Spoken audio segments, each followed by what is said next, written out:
Essa é a obra de Di Cavalcanti, danificada em 7 pontos durante os atos criminosos de 8 de janeiro de 2023. Uma data trágica, triste, que a gente não vai esquecer. Nesse lugar onde eu estou, no 3º andar do Palácio do Planalto, os golpistas conseguiram entrar. Chegaram muito perto da sala presidencial. Hoje, eu estou aqui, junto com a equipe da Globo News, para fazer a primeira entrevista com o presidente da República desde que ele foi eleito. E vai ser nessa sala, uma sala em que os golpistas não conseguiram entrar, que nós vamos conversar pela primeira vez com o presidente para sua primeira exclusiva desde o ato. Presidente, eu gostaria de começar fazendo uma pequena viagem no tempo, voltar para o dia 8 de janeiro de 2023, há poucos dias, portanto.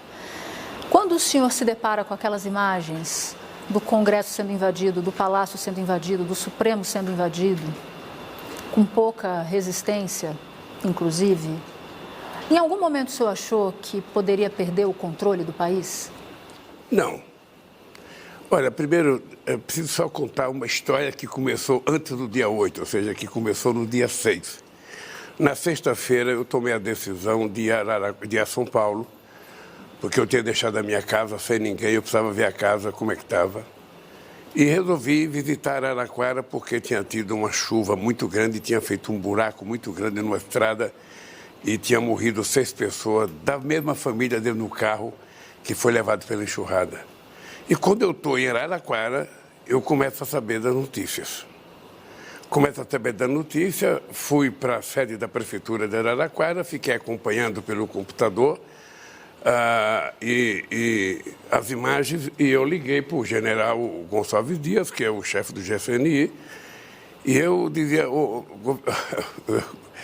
ministro, onde é que estão os soldados? Porque eu não via soldado. Eu não via soldado, eu só via gente entrando, eu não via soldado reagindo, Sabe, ele dizia que tinha chamado soldado, ou seja, e esses soldados não apareciam.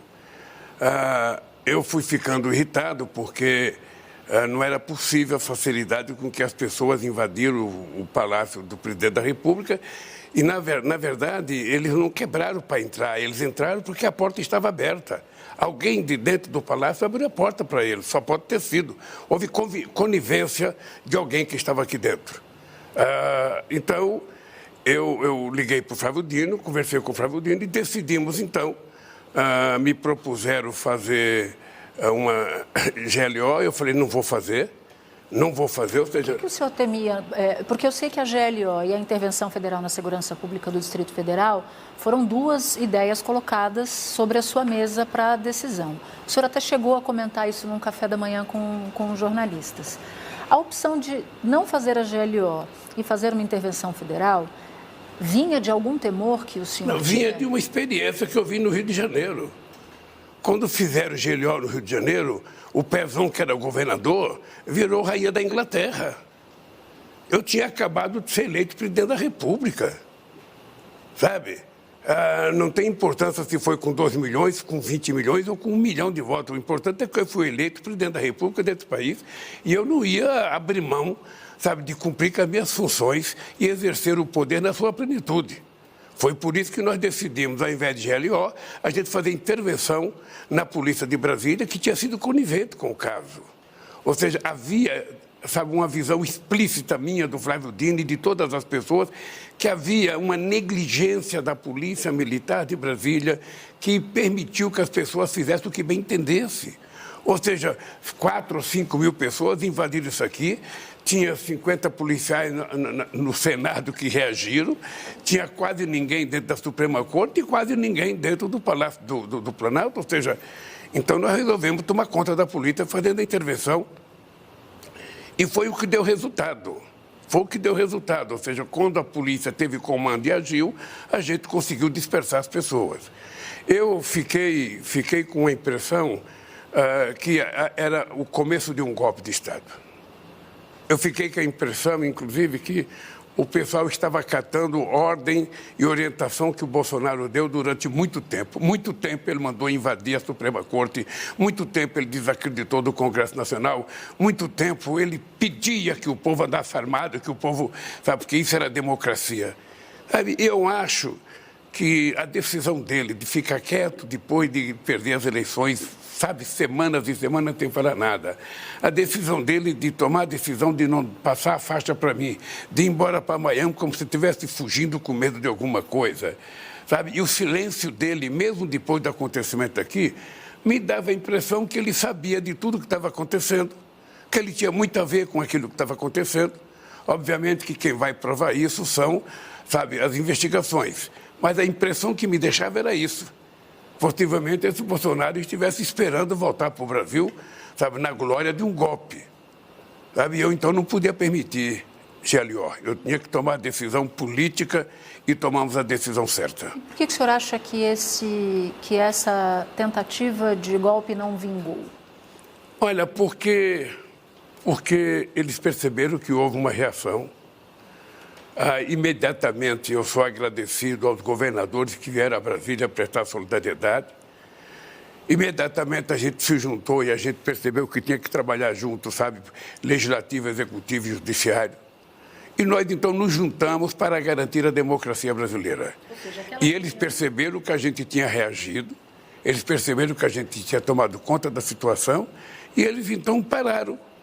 Mas aqui, quem veio aqui, Natuza, era gente muito profissional. Tinha pessoas que eram militantes comuns, pessoas que estavam raivosas, nem sei se tinham bebido ou não, mas o dado concreto é que, segundo todo o depoimento, as pessoas que vieram aqui eram profissionais, as pessoas conheciam o Planalto, as pessoas conheciam o Poder Judiciário, as pessoas conheciam a Câmara dos Deputados. Não foi nenhum analfabeto político que invadiu isso aqui. Era gente que preparou isso durante muito tempo.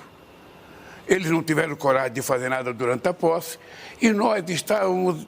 Na verdade, nós cometemos um erro, eu diria, elementar. Ou seja, a minha inteligência não existiu. Eu saí daqui na sexta-feira com a informação que tinha só 150 pessoas no acampamento, que estava tudo tranquilo, que não ia permitir que entrasse mais ônibus, que não ia permitir que juntasse mais ninguém. Eu viajei para São Paulo na maior tranquilidade. Né? E aconteceu o que aconteceu. E depois que aconteceu, aí você vai ver na rede social, isso estava sendo convocado há mais de uma semana. A Polícia Federal, inclusive, no sábado, faz um ofício, o diretor-geral da Polícia, dizendo que havia esse risco. Mas quando o senhor fala de inteligência, o senhor está falando do gabinete da ABIN, do Gabinete de Segurança Institucional? Aqui nós temos inteligência do Exército, nós temos inteligência do GSI, nós temos inteligência da ABIN, nós temos inteligência da Marinha, nós temos inteligência da Aeronáutica. Ou seja, a verdade é que nenhuma dessas inteligências serviu para avisar ao presidente da República, ou seja, que poderia ter acontecido isso. Se eu soubesse, na sexta-feira, que viria 8 mil pessoas aqui, eu não teria saído de Brasília. Eu saí porque estava tudo muito, muito tranquilo, até porque a gente estava vivendo ainda a alegria da posse. A posse foi uma festa marcante que eu não sei em que momento da história vai acontecer outra igual aquela. Muita gente, muita alegria, muita tranquilidade, muita festa. Ou seja, a gente estava vivendo da alegria da posse. A gente não imaginava que pudesse acontecer isso. Eu, sinceramente, não imaginava que pudesse acontecer isso, porque nunca na história desse país aconteceu isso. Nunca, em nenhum momento da história, a esquerda, mesmo quando ela queria, na luta armada, derrubar o regime militar, ela invadiu o Congresso Nacional, invadiu a Câmara, invadiu o Palácio e a Suprema Corte. Quebrando tudo. Quebrando tudo. Então, é uma prática nazista, fascista, raivosa, que nós não estávamos acostumados a ver no Brasil. Tá? Eu acho que agora, Natuza, nós temos que ter muita tranquilidade e fazer a investigação mais correta possível. O secretário de Segurança voltou dos Estados Unidos, mas deixou o telefone dele lá. O senhor está falando de Anderson Torres, que foi ministro da Justiça de Bolsonaro e depois foi virar secretário de Segurança. Exatamente ele. Ele sabia o que ia acontecer, foi embora e quando voltou deixou o celular lá para, quem sabe, a gente não fazer as investigações. Mas nós vamos fazer a investigação e eu posso te dizer que todas as pessoas que estiverem envolvidas, que invadiram, que fizeram algum estrago no Palácio, no Congresso ou na Suprema Corte, essa gente tem que ser condenada, senão a gente não garante a existência e a sobrevivência da democracia. E com a democracia, Natuza, a gente não pode brincar. A democracia é o único regime político que dá o direito de você discordar, que dá o direito de você fazer oposição, que dá o direito de você se expressar livremente, desde que você não ultrapasse o limite dos outros. E essa gente ultrapassou o limite da Constituição, o limite da justiça eleitoral e o limite do resultado das urnas. Ninguém perdeu mais eleições do que eu nesse Brasil, Natuza. Eu perdi 3 eleições consecutivas, 89, 94 e 98. E você não viu um gesto de rebeldia minha, do PT ou dos partidos que me aliaram? Eu fui para casa lamentar minha derrota, fui discutir com os meus companheiros, fui viajar ao Brasil para reconstruir e levantar a moral da tropa. Sabe, não, o cidadão fugiu. O cidadão se escondeu dentro de casa, depois ele fugiu, sem prestar contas à sociedade. Até hoje ele não disse, eu fui derrotado. Até hoje ele continua fazendo fake news, mostrando que as urnas, sabe, teve fraude. Então, isso é grave e nós temos que apurar. Eu acho que eles permitiram que a gente fizesse o que a gente não estava querendo fazer, que é fazer um processo de investigação muito séria do que aconteceu nesse país. Ou seja, os atos golpistas cavaram investigações, uma união dos poderes e uma exigência de punição para quem tem envolvimento. Eu acho que é o que a sociedade espera. Veja, a sociedade brasileira, ela está precisando de um pouco de paz. A família brasileira, ela quer viver tranquilamente, ela quer trabalhar, ela quer estudar, ela quer morar tranquilamente. E ela quer ver a política mais saudável possível, porque nos últimos 4 anos o que nós vimos foi ódio disseminado todo dia, 24 horas por dia. Ódio e mentiras. Eu tenho 77 anos, Natuza, eu faço política há 50 anos, eu nunca tinha visto nada igual na minha vida. A quantidade de mentira, a quantidade de fake news, as coisas mais absurdas que eu jamais imaginei que alguém pudesse acreditar, pois as pessoas acreditam. Porque a mentira é muito mais fácil você acreditar do que a verdade. A verdade exige que você tenha responsabilidade, exige que você pensa, exige que você tenha criatividade. A mentira não. A mentira impacta, né? A mentira mais impacta. Mais do que a verdade. Minha mãe dizia, enquanto a verdade anda a passo de tartaruga, a mentira anda na velocidade de um avião. E é uma enxurrada de mentira, porque nós não tínhamos essa experiência, nós começamos a ter essa experiência a partir da eleição do Trump nos Estados Unidos. Eu vou até chegar lá, presidente, mas antes eu ainda queria continuar nos dias seguintes, a gente ainda está nos dias seguintes, na verdade, mas naquele momento, naqueles momentos agudos que o senhor viveu e que o país viveu, uma parte dos integrantes do seu partido chegou a defender uma atitude mais enérgica em relação aos militares, em relação ao próprio Ministério da Defesa, do GSI. Eu ouvi de alguns, inclusive, ideias sobre a troca imediata do comando que havia acabado de assumir. No entanto, o senhor optou por não fazer isso, não mexer nessa cadeia de comando. Por quê? Olha, primeiro porque você não pode fazer caça às bruxas, sabe, sem você analisar corretamente o que aconteceu. Você não pode substituir um jogador porque ele perdeu um gol. O que você tem é que apurar corretamente, ver o que aconteceu, ver aonde houve negligência nossa, aonde houve erro nosso, aonde foi que nós cometemos. Veja, porque o país estava em festa. Eu duvido que, além das pessoas que tramaram isso, tivesse alguém no Brasil imaginando que isso poderia acontecer. Ou seja, esse país estava em festa. Esse país, o povo tinha voltado a sorrir outra vez. Então, eu acho que foi pego todo mundo de surpresa. O alerta importante é que a gente não pode mais ficar desprevenido. A gente não pode mais ficar desprevenido. Daqui para frente, a segurança dos palácios tem que estar funcionando 24 horas por dia, independente do que acontecer, seja época de Natal, seja época de Ano Novo. É preciso que a gente tenha responsabilidade. A minha mágoa, e nós vamos apurar, porque eu também não quero culpar ninguém sem provas, a minha mágoa é que houve negligência. Houve negligência de quem tinha a obrigação de tomar conta do palácio.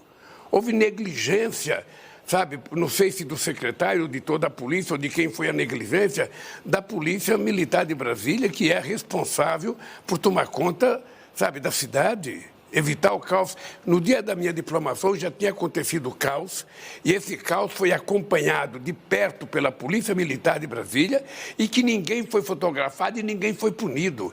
Invadiram a sede da Polícia Federal e ninguém foi punido. A impressão que a gente tinha, eu estava na janela do hotel assistindo... Dia 12 de dezembro, dia da sua diplomação. A impressão que a gente tinha era que a polícia estava dando guarida às pessoas, estava protegendo as pessoas que estavam fazendo quebra-quebra. Então, nós vamos apurar com muita paciência. Eu não quero ser precipitado, eu não quero cometer o erro que foi cometido na década de 70 contra a esquerda, que você prendia, torturava. Não, nós não vamos fazer nada disso. As pessoas que foram presas vão ser ouvidas, sabe? As pessoas vão ter direito à defesa, sabe? As pessoas vão ser punidas se a gente provar que eles foram culpados e que eles fizeram alguma coisa de anormal. Fora disso, eles serão liberados, quem foi inocente. Nós não queremos fazer nada que não garanta a presunção de inocência para as pessoas. Sabe? Não queremos fazer nada. Mas eu tenho uma tese que é o seguinte: toda vez que você entra num bar, nunca aconteceu comigo porque eu não frequento bar nem restaurante, mas toda vez que uma pessoa famosa entra num bar e alguém xinga, aquele cidadão que xingou é um 71. Você pode ter certeza que ele é alguma coisa de errada na vida. Quando ofende o Chico, quando ofenderam o Chico, o Gilberto Gil lá no Catar, na Copa do Mundo, o cara, sabe, xingando ele. Pode saber que esse cara que xinga tem um passado nebuloso. Essa gente tem algum crime cometido na vida, essa gente está ligada ao tráfico, essa gente tem processo de sonegação, sabe? Pode saber que tem alguma coisa, porque um ser humano normal, mesmo que seja de direita, se ele vê a Natuza entrando num restaurante com o namorado dela, por menos que ele goste da Natuza, ele não vai xingar ela e não vai ofendê-la. É isso que acontece no mundo civilizado e é isso que eu quero reconstruir no Brasil. Sabe, eu quero reconstruir o direito das pessoas viverem, sabe, com tranquilidade. É para isso que eu ganhei as eleições, para recuperar, sabe, o processo civilizatório desse país. Presidente, na sexta-feira, a gente está falando na quarta, na sexta o senhor vai se encontrar novamente com os comandantes das Forças Armadas. Como é que o senhor imagina essa conversa? O que o senhor quer dessa conversa? O que o senhor vai dizer para os comandantes? Antes de falar dos militares, eu queria te dizer que no mesmo dia 8 à noite, quando eu cheguei aqui, eu vim visitar, o pessoal tentou me aconselhar a não vir ao Palácio do Planalto, porque poderia ter bomba dentro e tal. Eu resolvi vir visitar o Palácio do Planalto e no dia seguinte eu fui visitar, sabe, a Suprema Corte à noite. Os 27 governadores vieram aqui, nós descemos a rampa juntos, foi um gesto muito forte em defesa da democracia, a Suprema Corte, o Poder Executivo, o Poder Legislativo, sabe, foi uma coisa muito forte. E a repercussão internacional também. Sabe, foi uma coisa muito importante e muita repercussão internacional. Eu espero que daqui para frente a gente volte à normalidade, a gente está apurando com correção e nós não vamos permitir, sabe, que continue essas ofensas bárbaras que existem de ameaça, de xingar as pessoas em qualquer lugar. As pessoas têm que ter punido. Esses dias eu vi uma foto, uma gravação de um cidadão chamando o Cristiano Zanin aqui no aeroporto de Brasília. O rapaz escovando o dente e um cidadão chamando ele de vagabundo, chama ele de vagabundo o tempo inteiro. Ou seja, como o Zanin é muito educado, é um gentleman, ou seja, ele não reagiu, ficou escovando o dente até mais tempo do que o necessário. Mas eu falei para ele fazer uma queixa na Polícia Federal para a gente ir atrás desse cidadão. Esse cidadão não pode continuar achando que ele tem o direito de xingar uma pessoa no aeroporto e ficar impune. Esse cidadão tem família. A família dele tem que saber que tipo e que espécie de ser humano que ele é. Então, daqui para frente vai ser assim, até que a gente atinja a normalidade democrática nesse país. Bem, eu estou chamando os comandantes para conversar, porque a primeira vez que eu conversei com os comandantes, eu disse para ele que eu gostaria de discutir o fortalecimento da indústria de defesa nesse país. O Brasil é um país muito grande, o Brasil tem uma fronteira muito grande, tanto a marítima quanto a fronteira terrestre. O Brasil tem uma população grande e nós precisamos, então, ter umas Forças Armadas preparadas e fortalecidas para que a gente cumpra aquilo que está na Constituição, a defesa do povo brasileiro contra qualquer possível ataque externo. Ou seja, nós estamos tranquilos. Então, o que eu quero conversar com ele? Eu pedi para que cada força me apresentasse a dificuldade que eles estão vivendo do ponto de vista da estrutura funcional de cada força, o que falta na aeronáutica, o que falta na marinha, o que falta no exército, para que a gente possa ter um processo de reconstrução da capacidade produtiva, sabe? Inclusive, utilizar a tecnologia militar para fazer uma indústria de defesa mais forte, mais moderna, sabe? E eu acho que isso vai ser importante para o Brasil. Só para você ter ideia, eu pedi para o Josué, o presidente da Fiesp, eles têm um projeto para a indústria de defesa, eu pedi para ele vir na reunião, não agora nessa reunião, quando eu voltar da Argentina, eu vou ter uma conversa com o Josué e os comandantes militares, que a gente quer, sabe, efetivamente colocar em prática o funcionamento da indústria de defesa para que a gente possa dinamizar, sabe, as patentes que nós temos já prontas dos militares, dinamizar o submarino nuclear e dinamizar outras coisas que o Brasil precisa dinamizar para que a gente seja um país respeitado. As nossas Forças Armadas têm que estar preparadas. E a outra coisa que eu quero conversar é o seguinte, é não politizar as Forças Armadas. Ou despolitizar. É despolitizar. Eu não politizar, que eu digo é o seguinte, é preciso que os comandantes assumam a responsabilidade de dizer o soldado, o coronel, o sargento, o tenente, o general, ele tem direito de voto, ele tem direito de escolher quem ele quiser para votar. Agora, como ele é um cargo de carreira, ele defende o Estado brasileiro, ele não é exército do Lula, não é do Bolsonaro, não foi do Collor, não foi do Fernando Henrique Cardoso, a Suprema Corte não é do Lula, sabe, essas instituições que dão garantia a esse país não precisa ter partido e não precisa ter candidato. Eles têm que defender o Estado brasileiro e defender a Constituição. E eu quero conversar com eles abertamente, sabe? Porque da mesma forma que eu escolhi eles, quando eu escolhi ele teve critério para escolher. Primeiro da lista. E teve critério de ouvir pessoas, sabe, pessoas que conhecem cada um deles. E eu quero manter uma relação civilizada. Eu já fui 8 anos presidente da República e eu convivi muito dignamente com as forças, sabe, com as 3 forças. Eu não quero ter problemas com a força, não quero que eles tenham problema comigo e eu quero que a gente volte à normalidade, é isso.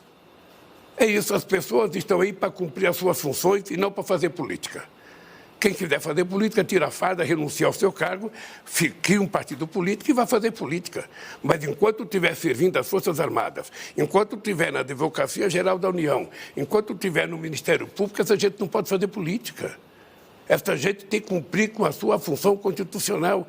Pura e simplesmente está escrito na lei.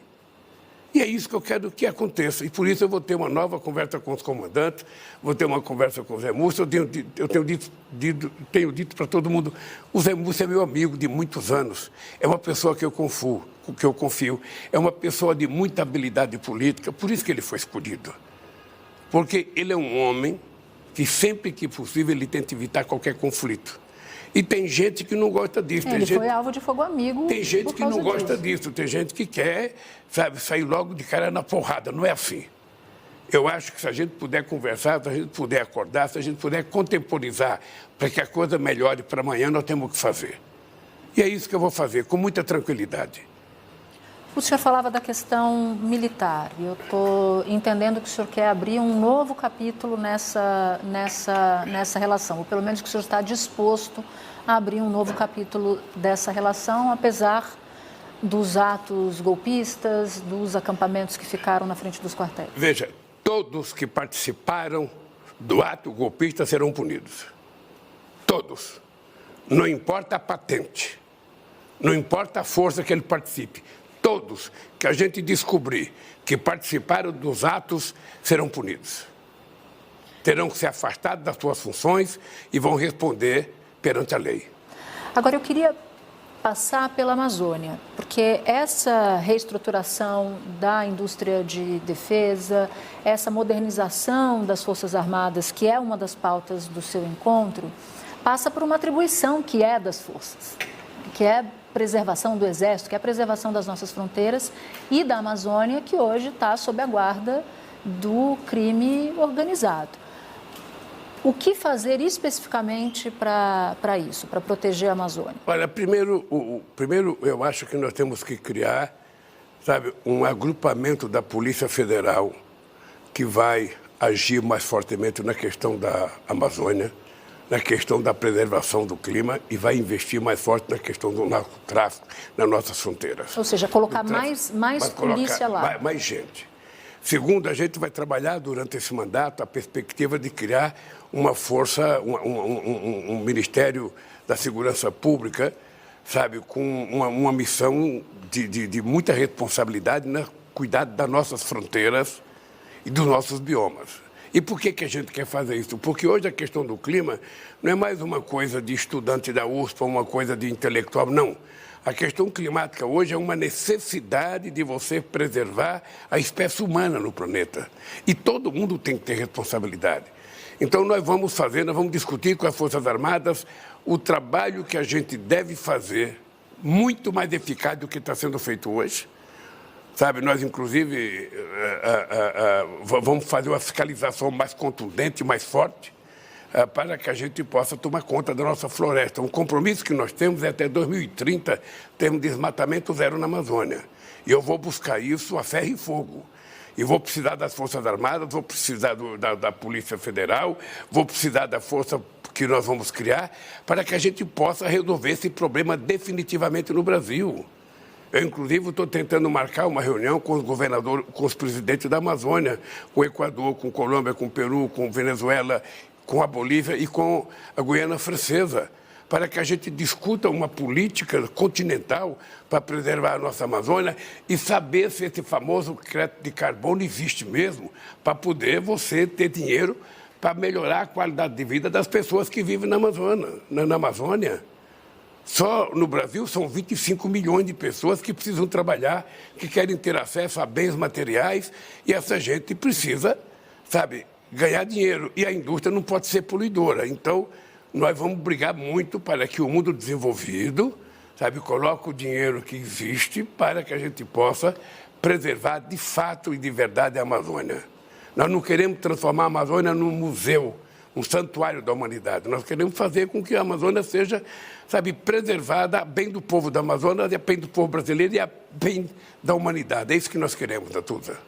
Presidente, eu queria jogar a luz um pouco sobre a extrema-direita. O senhor mencionou Trump ao longo da primeira parte da nossa entrevista. O senhor vai aos Estados Unidos agora em fevereiro se encontrar com o presidente americano Joe Biden.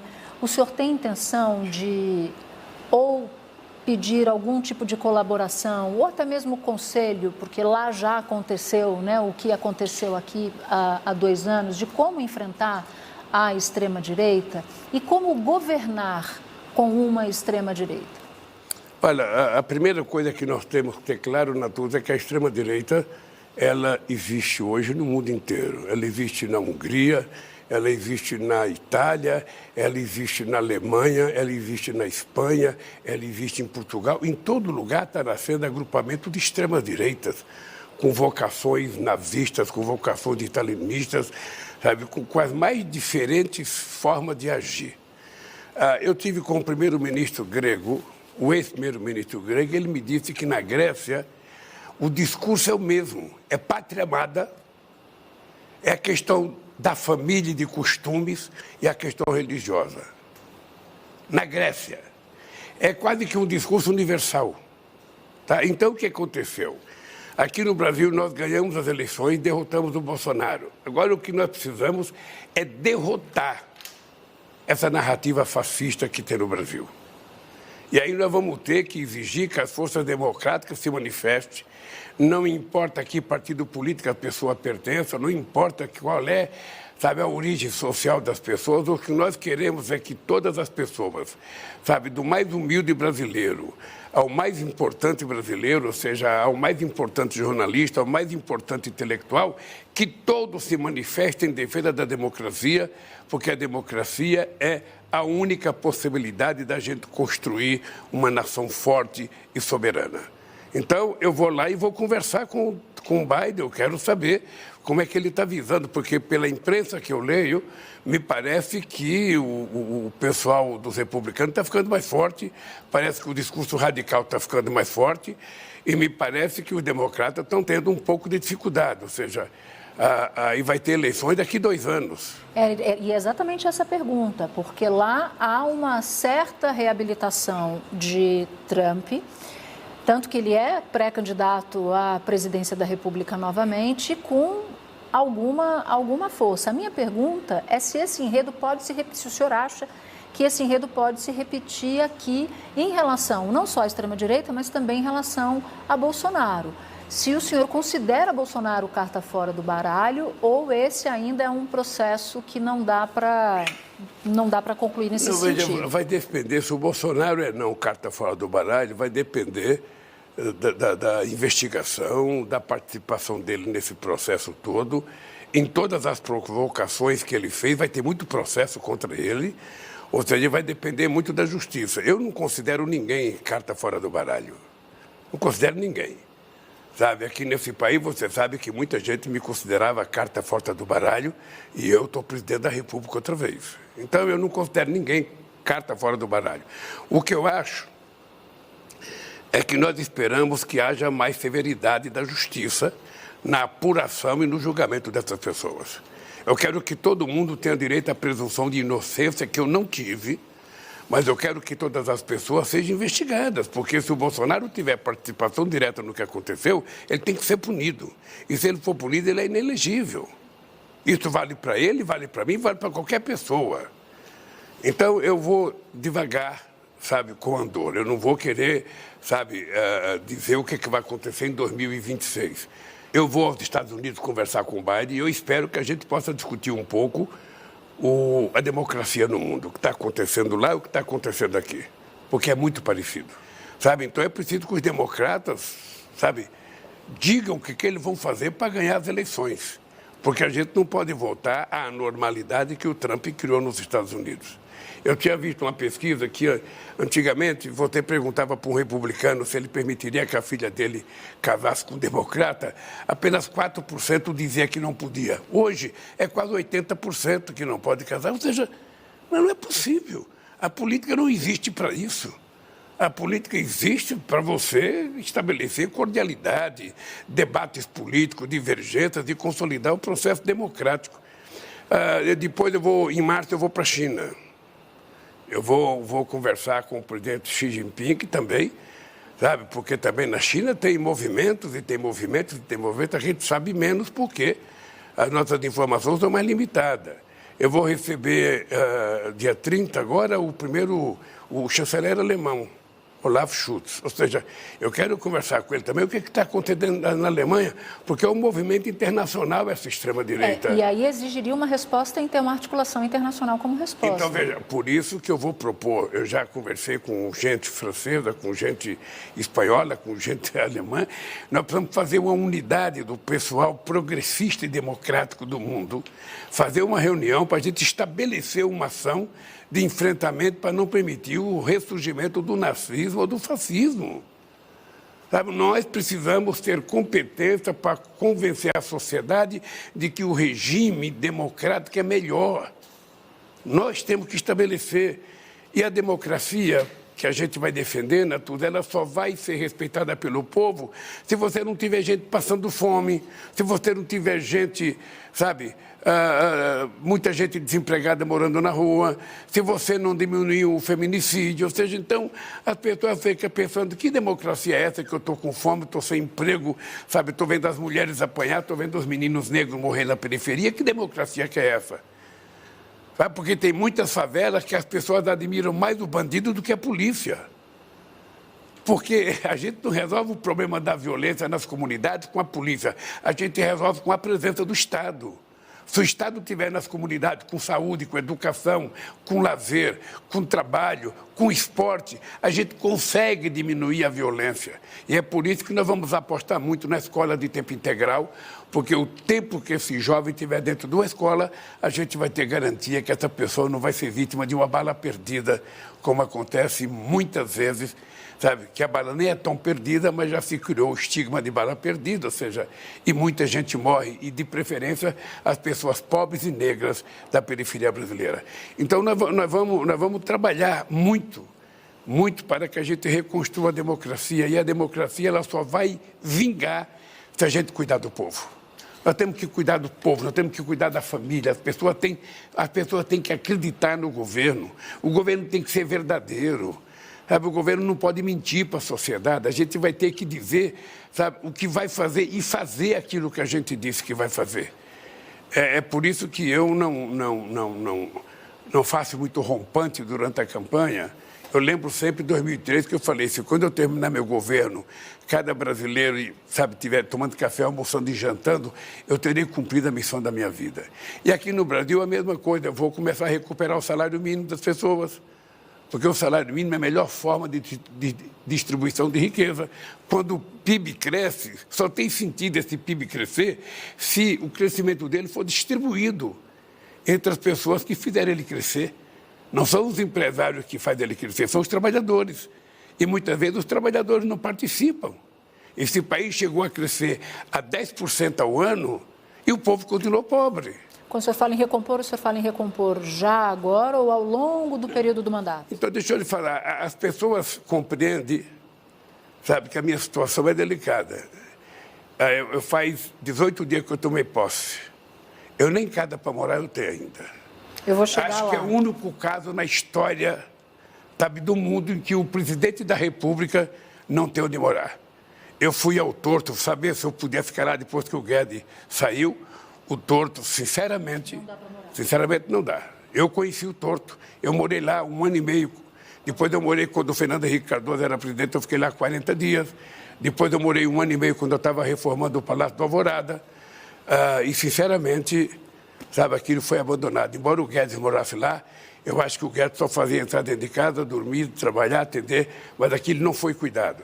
E o Alvorada é uma pena, você esteve lá, é uma pena, porque eu morei lá e herdei aquilo, sabe, do mandato de 8 anos do Fernando Henrique Cardoso, eu recebi aquilo limpinho, cuidado, sabe, do jeito que estava eu fui morar, morei 8 anos lá, deixei aquilo limpinho, bem cuidado para Dilma, reformado inclusive, uma reforma que eu pedi para a Abdib fazer, ela juntou 25 empresários e fizeram aquela reforma que era uma doação deles, sabe, à União, ao patrimônio público, fizeram uma bela de uma reforma naquilo lá, e agora quando nós fomos lá ver, eu sinceramente não sei o que foi feito no Alvorada, eu sinceramente não sei. Como é que pode? Eu cheguei no Alvorada, não tinha cama no quarto, não tinha... Estava semi-destruído aquilo. Eu não sei se eles levaram embora, o que eles fizeram, mas quando eu saí, eu deixei tudo. Quando a Dilma saiu, ela deve ter deixado tudo. Quando o Fernando Henrique Cardoso saiu, ele deixou tudo. Você não precisa mudar nada, você entra e mora. Você pode até comprar uma roupa de cama, mas você foi lá ver, não tem nada. Não tem nada. E muita coisa estragada. Sabe, a impressão que se dá é que não tinha limpeza naquilo lá. Essa é a impressão que se dá. Então, está sendo arrumado aquilo. Eu espero que dentro de 10 ou 15 dias eu possa voltar a trabalhar no Alvorada, porque eu quero exercer esse mandato na sua plenitude total. E isso passa por morar no palácio em que o presidente da República tem que morar, porque tem lugar para fazer muitas reuniões, e eu quero cuidar desse país. Eu voltei na Tusa com o único objetivo, é uma obsessão minha, é uma obsessão, não é um programa de governo. Eu acho que é possível cuidar desse povo, é possível fazer as famílias brasileiras voltar a ser felizes, é possível voltar os irmãos a conversar, pai e mãe conversar, sogro e sogra, sabe, conversar com seus genros, porque está tudo dilacerado, está tudo semi-destruído. Então, esse país não tem essa vocação do ódio. Esse país, eternamente, é o país do samba, é o país do carnaval, é o país do futebol. Sabe, nós conseguimos transformar, nos meus 8 anos de mandato, o Brasil em protagonista internacional. O Brasil passou a ser uma espécie de coqueluche. Todo mundo queria conversar com o Brasil. Todo mundo gostava do Brasil. E isso eu vou reconstruir. Eu vou tirar o Brasil do isolamento e vou fazer com que esse país volte a ser respeitado no mundo e protagonista internacional. Pode ficar certa disso. Presidente, para entrar em economia, eu só não queria deixar de abordar com o senhor um ponto do assunto antigo, atos golpistas. O senhor apoia a criação de uma comissão parlamentar de inquérito, que foi já... Não. Por quê? Quero te dizer o seguinte, olha, nós temos instrumento para fiscalizar, sabe, o que aconteceu nesse país. Uma comissão de inquérito, ou seja, ela pode não ajudar e ela pode criar uma confusão tremenda. Sabe, nós não precisamos disso agora. Tem um clássico de que governos não gostam muito de CPI porque você sabe como começa, mas não sabe como termina. Isso é verdade. Isso é verdade, porque eu reivindiquei muito a CPI. Isso é verdade. Você sabe como ela começa, mas não sabe como ela termina. Quando o senhor era oposição. O que nós podemos investigar numa CPI que a gente não possa investigar aqui agora? Nós estamos investigando, tem 1.300 pessoas presas. Nós estamos ouvindo depoimento, estamos pegando o telefone celular, nós temos filmagem, sabe, das câmaras que mostra quem participou, quem não participou. Sabe, nós sabemos quem foi negligente e quem não foi negligente. Nós já temos uma coisa, ou seja, o que você pensa que a gente vai ganhar com a CPI? Eu, sinceramente, é uma decisão do Congresso Nacional, não é minha. Portanto, os partidos políticos na Câmara e no Senado é que vão decidir. Mas se por acaso eles me pedissem um conselho, sabe que é difícil pedir conselho, eu dizia, não faça o CPI, porque não vai ajudar. Presidente, rapidamente, porque o senhor me deu 50 minutos para essa entrevista e a gente já está chegando bem perto do fim. Eu tenho tempo. O seu governo vai apresentar em breve um novo regime fiscal, já que o senhor enxerga que a política do teto de gastos, o senhor já disse que é uma política burra. O que será colocado no lugar? O senhor já tem alguma ideia? Olha, deixa eu te dizer uma coisa, qual é a minha divergência. A minha divergência é o seguinte, nesse país se brigou muito para ter um Banco Central independente, achando que ia melhorar o quê? Eu posso te dizer com a minha experiência, é uma bobagem achar que um presidente do Banco Central independente vai fazer mais do que fez o Banco Central quando o presidente é quem indicava. Eu duvido que esse presidente do Banco Central seja mais independente do que foi o Meirelles. Duvido. Por que o banco independente, a inflação está do jeito que está, sabe, e o juro está do jeito que está? Veja, você estabeleceu uma meta de inflação de 3,7%. Quando você faz isso, você é obrigado a arrochar mais a economia para poder atingir aqueles 3,7%. Por que precisar fazer 3,7%? Por que não fazer 4,5% como nós fizemos? O que nós precisamos nesse instante é saber o seguinte, a economia brasileira precisa voltar a crescer. E nós precisamos fazer distribuição de renda. Nós precisamos fazer mais política social. Se você pegar todos os dados econômicos, você vai ver que durante a pandemia, quem era rico ficou mais rico. Os poderosos ficaram muito mais ricos e o povo ficou mais pobre. Então, eu fico irritado, às vezes, quando se discute muito qualquer problema, sabe, se discute estabilidade fiscal. Ninguém, Natuza, ninguém foi mais responsável do ponto de vista fiscal do que eu fui. Eu queria só relembrar você do seguinte, quando peguei esse país, a inflação estava 12% e a taxa de juros estava 12%.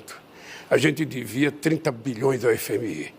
O Brasil tinha uma dívida interna bruta de 60,5% do PIB.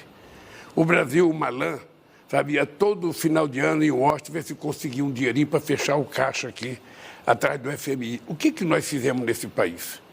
Nós entramos, estabelecemos a meta de inflação de 4,5% e cumprimos. Nós geramos em 8 anos quase 14 milhões de empregos, depois com o mandato da Dilma foram 22 milhões de empregos. Nós reduzimos a dívida de 60,5% para 37,7% e nós fizemos uma reserva que o Brasil nunca tinha tido de 370 milhões de dólares. E vou dizer mais para você, o único país do G20 que cumpriu o superávit primário todos os anos que nós governamos esse país. Então, não peçam para mim seriedade fiscal. Não peçam. O que eu quero é que as pessoas que querem estabilidade fiscal tenham estabilidade social. Assume compromisso com o social, porque não é possível esse país ter gente na fila do osso para pegar carne. Não é possível esse país ter 30% de pessoas passando fome. Não é possível esse país... Você sabe quantos anos faz que o funcionário público federal não recebe aumento? 7 anos. Essas ideias, a responsabilidade social e a responsabilidade fiscal, são frequentemente apresentadas e às vezes eu tenho a impressão que o senhor pensa assim, eu queria que o senhor me dissesse se é isso mesmo, como se elas fossem antagônicas, como se uma fosse inimiga da outra. Mas há quem entenda que elas não são necessariamente antagônicas. Para o senhor, elas são inimigas? Elas são antagônicas por causa da ganância, sabe? Das pessoas mais ricas, ou seja, as pessoas não querem. O empresário não ganha muito dinheiro porque ele trabalhou, ele ganha muito dinheiro porque os trabalhadores dele trabalharam. O que nós queremos é que apenas haja contrapartida no social. Não interessa a gente ter uma sociedade de miseráveis, nós queremos ter uma sociedade de classe média. Nós queremos que a pessoa tenha poder de consumo, nós queremos que as pessoas possam viajar, nós queremos que as pessoas possam comprar uma casa, nós queremos que as pessoas possam comprar um carro. É o mínimo necessário que nós precisamos garantir para as pessoas, que eles consumam aquilo que eles produzem. Agora, o que tem acontecido no Brasil? Se você pegar o relatório da economia, você vai ver que muita gente que era rica ficou muito mais rico e o povo ficou mais pobre. Hoje, são 105 milhões de pessoas com algum problema de insegurança alimentar, além dos 33 milhões que passam fome. Hoje, o salário, a massa salarial caiu muito e nós temos milhões de trabalhadores trabalhando em aplicativos sem nenhum direito. Nós vamos fazer com os dirigentes sindicais, eu vou ter uma reunião com os dirigentes sindicais para discutir uma nova reformulação, uma nova reestruturação do movimento sindical. A gente não quer voltar ao passado, a gente quer estabelecer uma nova relação entre capital e trabalho. Para isso, nós vamos criar uma comissão com sindicalistas, com empresários e com o governo, para ver se a gente cria uma estrutura sindical em que as pessoas se sintam representadas e a gente possa garantir que as pessoas tenham direito. Ou seja, porque esse trabalhador que trabalha em aplicativo, ele pensa que ele é microempreendedor, ele não é microempreendedor porque ele não tem nenhum problema de seguridade social. Quem tem que garantir isso é o Estado brasileiro. E a carga tributária, presidente? Porque a gente o Brasil é um dos países com maior carga tributária. É possível aumentar a arrecadação sem aumentar imposto? Natuza, a vantagem de ser candidato, muitas vezes, é que eu já discuti esse assunto em 89, 94, 98, 2002, 2006, 2010, 2014, 2018, mesmo na cadeia eu discuti isso, e agora? Veja, nós precisamos fazer uma reforma tributária de verdade para que as pessoas mais ricas, para as pessoas que vivem de dividendos, para as pessoas que, sabe, que ganham mais dinheiro, paguem mais imposto de renda e as pessoas que ganham menos, paguem menos imposto de renda. Não sei se você sabe que 60% das pessoas que pagam imposto de renda ganham até R$6 mil por mês. E essas pessoas são consideradas ricas. Você sabia? Essas pessoas que ganham R$6 mil são consideradas ricas. Eu fico imaginando um cara que ganha R$100 mil, se ele pagar R$2.500 de aluguel, sobra 4,5 para ele. Se ele pagar a escola para o filho, sobra 3 e pouco, para ele fazer todas as despesas de casa e para ele cuidar da família. Então, as pessoas têm que entender, por isso que eu defendi durante a campanha, e vamos tentar colocar em prática na proposta de reforma tributária, sabe, que até R$5 mil a pessoa não paga imposto de renda. Não é possível que a gente não faça. E para isso precisa de apoio no Congresso. Hoje, o que o senhor tem de base, pelo menos do que foi negociado, não dá conta de emenda à Constituição. Deu no caso do novo modelo, da PEC que o senhor conseguiu aprovar ainda na transição, o que foi de fato algo inédito, mas o Congresso que vai chegar é um Congresso mais custoso. Como é que o senhor vai aprovar a emenda à Constituição? Reforma tributária ou outras? Eu começo a governar acreditando que eu tenho uma base mínima de 513 deputados e 81 senadores. É muito otimismo, presidente. A partir dessa crença, eu vou tirando aqueles que eu sei que não vão votar em mim. E eu espero ficar com a maioria para votar. Veja, eu não vou posar, eu não vou mandar proposta do meu interesse pessoal. Eu quero mandar propostas que possam convencer os deputados de que a gente pode mudar esse país para melhor. Você imagina uma pessoa que tem uma empresa que ele retira 140%, 140 mil reais para ele sobreviver, ele paga menos imposto de renda do que um cara que ganha um salário mínimo, ou melhor não, que ganha R$2 mil por mês. Proporcionalmente ele paga menos. Então o que nós queremos é que as pessoas que ganham mais pague mais, as pessoas que ganham menos paguem menos, e que a classe média brasileira não seja tão sacrificada. Porque todas as pessoas que recebem salário têm que descontar na folha de pagamento. Esse a gente tem certeza que ele está pagando imposto de renda. E a sonegação? Ontem um cara me disse o seguinte: o presidente, tem 3 empresários, sabe, que vendem combustível nesse país que sonega 20 bilhões de reais por ano. Eu não sei quem é, mas nós vamos fazer uma fiscalização para saber quem é que sonega nesse país e denunciar. Nós temos que denunciar os sonegadores, nós temos que denunciar aqueles que têm dívida com a Previdência Social. Você sabe que no CART, sabe, que julga a dívida das pessoas com a União? Você sabe que tiraram o voto que decide, ou seja, o chamado voto... Voto de Minerva? O voto vamos supor que seria o voto de Minerva. Ou seja, agora senta 5 empresários, 5 do governo, se der empate, é tudo para o empresário. Não tem ninguém que decida. São 1 trilhão e 300 bilhões de reais. Ora, nós temos que ter um voto de Minerva, um voto qualificado para decidir onde vai esse dinheiro. O Estado não pode abrir mão disso. Então, o que eu estou pensando? Eu estou pensando assim, olha, nós precisamos discutir, fazer a política fiscal que ela possa ser o seguinte: a gente tem que dar garantia para a sociedade brasileira de que a gente não vai gastar mais do que a gente ganha. Mas, ao mesmo tempo, nós temos que mudar o discurso. A gente não pode dizer que o dinheiro para a educação é gasto. Nós temos que dizer que é investimento. O dinheiro para a saúde não é gasto, o dinheiro para a saúde é investimento. Sabe, o dinheiro que você cuida das pessoas para melhorar a vida dele não pode ser tido como gasto.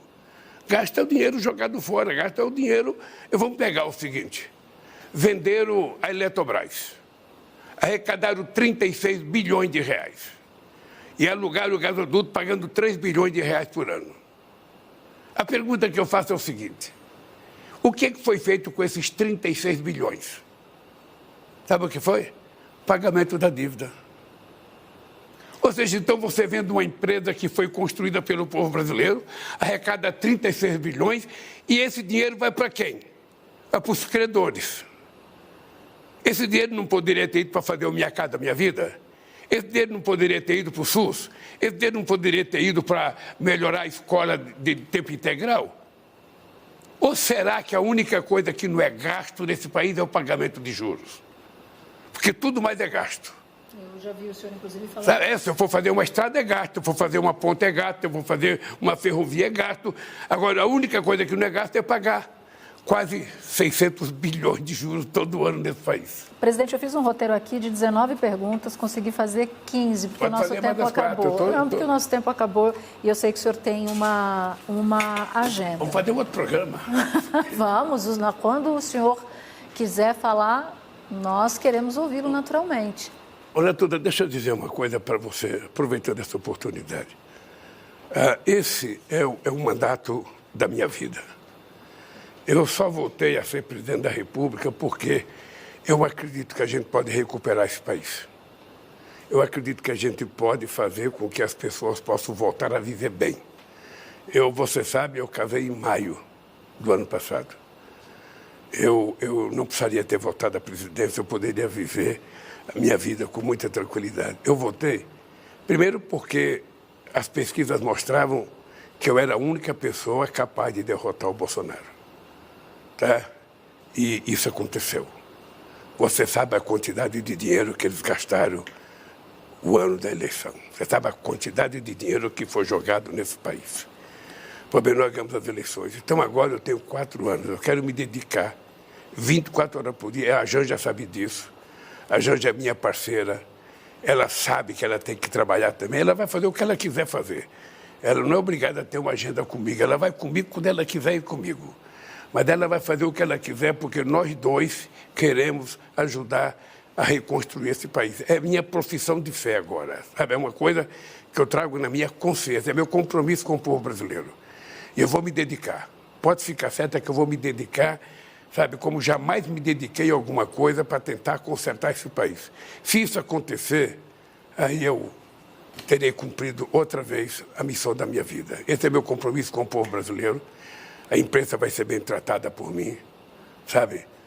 Mas vai ser muito bem tratada mesmo. Eu vou ter o interesse de conversar com a imprensa, porque é preciso a gente desmentir e desmistificar o que aconteceu no Brasil de 2019 a 2022.